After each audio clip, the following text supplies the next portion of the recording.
Donc, le fameux épisode 200 commence dans l'école d'attardé avec Spike qui débarque dans le bureau de Starlight et Twilight avec la photo d'une couronne en papier qui semble faire juste plaisir à ce con et sa sœur. Enfin sa sœur. C'est quoi votre merde là? C'est la récompense de la fraternité suprême, voyons. Ça servait à savoir entre qui de moi ou Shining Armor était le mieux. Et moi aussi. LOL non. En gros elle explique qu'étant petite, elle était sans cesse comparée à son frère avec des notes et que le gagnant avait le droit de prouver qu'il était le mieux avec cette daube sur la tête. Alors je sais pas vous mais il faut vraiment être des parents de merde pour infliger ça à ses gosses putain. Et donc le délire est que Celestia veut donner cette couronne à celui qui la mérite une bonne fois pour toutes. La princesse, la dirigeante du royaume, de tout un pays, va s'occuper d'un délire de parents pour gosses maltraités au même titre que d'une affaire d'état. Elle doit vraiment se faire chier. Quoi que tu me diras, y a rien de menaçant qui se trame dans leur dos, donc Du coup, Twilight, en manque de se faire cracher dans la bouche, va à Canterlot où elle retrouve son frère avec la couronne. Elle découvre également que Celestia a fait tout ça pour tester la sécurité du château après le passage de son bras. C'est pas une mauvaise idée en soi, bien que ce soit pas du goût de Luna, mais c'est juste que ça aurait dû être fait depuis, je sais pas moi, 9 saisons. Elle a confié tout ça à Shining Armor, qui explique à Twilight qu'elle devra tester son système de sécurité et que si elle le contourne, elle deviendra la sœur suprême et aura la couronne. Il lui explique ce qu'il a fait. Putain de génie quoi, mais... Alors j'ai mis des bouts de chrysalis partout pour pas qu'il y ait de magie et des ventilateurs partout pour empêcher de voler à côté. Puis j'ai bouché partout les entrées, des souterrains avec des gardes partout. Et une porte que tu peux juste ouvrir avec un badge. Et tu rentres dans la salle, bah y'a un trou avec des canards partout. Sans déconner des canards. Et pourquoi pas protéger l'Elysée avec des putains de signes pendant qu'on y est. Bref, elle va donc en parler avec ses amis où Rarity va dire la chose la plus intelligente qu'elle ait pu sortir dans cette série. And all of this is to win some fillyhood competition with your brother?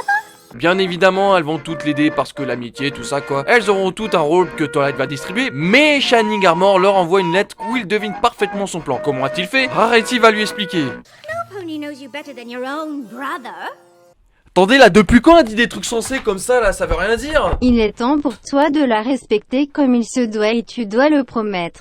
Ok, donc à partir de maintenant, on va la traiter comme les autres. En plus, ça t'évitera des strikes et d'avoir Oui, c'est une bon, ça va, on a association compris, féminine. allez. Du coup, Rarity propose de faire tout l'opposé de ce que le frère de Twilight a deviné. Et elle a même un plan. Bon, en même temps, faut pas être une génie pour proposer ça, bordel, espèce de sombre explique aux autres que chacune devra proposer son plan d'action afin d'éviter à Twilight de le faire pour ne pas que Shining prévoie leur coup. De son côté, Rara veut faire cracher le morceau en habitant sur l'existence d'une entrée secrète jusqu'à le tabasser avec l'aide de RD. Tout ça pour une couronne en papier, je précise. Pinkie Pie, quant à elle, veut surveiller les horizons depuis le ciel. Non l'espace. Oh, Pinky, that tickles. Et de la drogue. Oui. Ensuite, on a Applejack qui veut utiliser son tout pas pour distraire les gardes en jouant de la guitare pour ne pas être reconnu. Elle lui a même donné un nom. Et un background.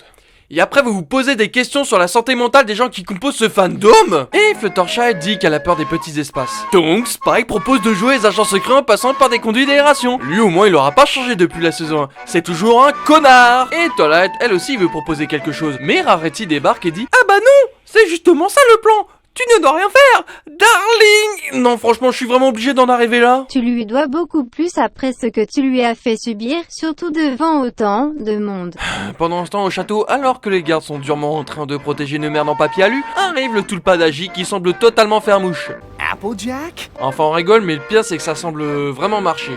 And a one, and a two, and a... Mon amour pour un baril rempli de foin. Les autres peaufinent leur plan avec Pinkie Pie qui veut vraiment aller dans l'espace. Moi je suis sûr elle peut vraiment y arriver. Et Twilight quant à elle, qui ne doit rien faire, décide de se mettre à l'endroit où elle ne devrait pas du tout être. Putain, elle devient aussi teubée que sa prof ou quoi? Malheureusement les choses commencent à dégénérer lorsque le ballon de Pinkie se perce devant tout le monde. Mais n'attire pas plus l'attention des gardes qui ont l'air de kiffer leur race le concert d'Apple Cord, jusqu'à ce que le ballon passe devant eux. Elle est donc obligée d'en venir aux grands moyens. Pinkie explique donc à Twilight ce qui s'est passé. Et pendant tout ce bordel, Rarity et RD cherchent un poney à tabasser. Sauf que le bar est fermé. Ils chopent donc un passant dans la rue. Bonjour, je suis un passant très gentil. Dis-nous, il y a une entrée secrète pour le château, sac à merde. Là-bas, juste derrière vous. J'adore la violence. Continuez s'il vous plaît. Ils y vont et comme par hasard, Luna dépose la relève qui n'est rien d'autre que le frère chômeur de Fluttershy. Ah oui, donc ils en sont là. Prendre le premier gland sans taf pour protéger le cœur du pays. Rarity voit donc une occasion parfaite de le distraire car elle sait qu'il est totalement obsédé par RD. Et elle va donc l'habiller en tenue de soirée pour qu'elle utilise son corps afin de le distraire. La violence n'est pas une solution et tu sais très bien que ce genre de réflexion ne va que taper. Cette gigantesque pute va vendre le cul de sa pote à un connard de branleur qui vit des appels pour pouvoir passer à travers un mur qui mène vers un passage secret et dérober une putain de couronne en paplard. Quand je vois des choses comme ça, j'ai des envies particulières comme saloper toutes les plages de France avec le foutre de tous les violeurs d'enfants et de souhaiter à tous les possesseurs de chiens de le voir crever d'un cancer. Voilà, quitte à perdre la monétisation, autant le faire franchement. Bon, pendant que l'autre grognasse démure l'entrée, on a le droit à une conversation entre Rainbow Dash et Super RSA qui se résume à: regarde, je suis dans l'armée donc je suis beau, tu dois donc sortir avec moi comme toute femme qui se respecte. Non. Et je suis donc entraîné, alors je peux te protéger et t'inviter à un dîner pour ensuite aller dans ta chambre. Ta gueule! Et regarde, hop, je t'ai sauvé d'une horrible chute que j'ai moi-même provoquée pour tenter une approche. Tu as vu, je suis gentil, je peux te pénétrer maintenant. Bon, heureusement, Rarapute finit de démurer l'entrée avant que les choses ne partent en vrille sévère. Durant tout ce temps, Fluttershy et Spike tentent de s'infiltrer dans la salle du trône par la fenêtre, planant jusqu'au siège sans battre de l'aile pour laisser les canards dormir. Ce sont des oies espèces de sales morts. Toi ta gueule, t'es mort, je te signale. Et bien sûr, tout se passe comme prévu. Eh Célestia, y'a les canards l'autre gogol qui font encore une fausse alarme, bordel. Toi là, tu comprends alors que rien ne se passe comme prévu. Au contraire, c'est la merde. En même temps, quelle idée de suivre le plan d'une turbo-pétasse pareille. Fluttershy panique à cause de sa claustrophobie. Et tout ce que trouve Spike comme idée, c'est de parler de son enfance comme quoi il voulait être vu comme son petit. On s'en fout. Soudain, un mur s'ouvre et on y voit Rainbow Dash et Rarity s'engueuler. Dehors, Twilight est en hyperventilation et tombe même par terre à l'idée de savoir que tout le monde a échoué. Mais Spike a une idée. On devrait faire peut-être comme on avait prévu au départ, non? Sauf que Shining Armor connaît déjà ce plan. Bah non, parce que maintenant il sait que tu sais qu'il savait ce que tu voulais faire, donc il s'attendra pas à ce que tu fasses ce que tu voulais faire au départ. Eh, pas con. Bah venez, on fait ça. Merci Spike. Ça que servent les petits frères. Ouais, allez, c'est bon, ta gueule, bon, on y va. Du coup, on a Pinkie Pie qui distrait les gardes avec des gâteaux et des cadeaux. Et ça marche. Et après, tu t'étonnes que le royaume se fasse bolosser toutes les saisons. Mais attends, ça pourrait être une attaque terroriste, non? Y a des gâteaux. Et grâce à ça, on a Rarity sapé en garde qui parvient à s'infiltrer dans le château tandis que RD vole à travers le vent tout en étant Fluttershy. Tandis que Super Chômeur préfère se barrer. C'est bon, j'ai fait mes 6 mois, alors maintenant arrêtez de m'emmerder. Direction Pôle emploi. Pas loin de là. Juste à côté en fait, Applejack doit casser une énorme pierre mais n'est pas sûr d'y arriver. That's why I brought a specialist. Elles entrent donc dans le château, tout comme Rara qui arrive à l'entrée de la salle du trône pour prendre la relève. Next shift, you're on break. Et allez, quel véhicule encore un cliché sexiste sur les femmes dans l'armée qui ont obligatoirement une voix de fumeur. Sans déconner, plus je la vois, plus je la déteste, c'est un crevure de merde, enculé de grosse tarde. Et donc Rainbow Dash et Fluttershy parviennent à entrer dans le château également, puis à la salle du trône. La Pégase jaune va donc utiliser son pouvoir contre les canards. Qui veut se faire masser les plumes? Les Main Six arrivent toutes dans la salle et sont certaines d'avoir réussi quand soudain, Shining... bah non, c'est moi le meilleur frère d'abord. Tu peux aller niquer ta mère. C'est ta mère aussi, sale schlag. Sauf que Célestia en remet une couche. Eh bah non, même si tu as sauvé Equestria 18 fois, t'es pas assez forte pour voler une couronne en papier.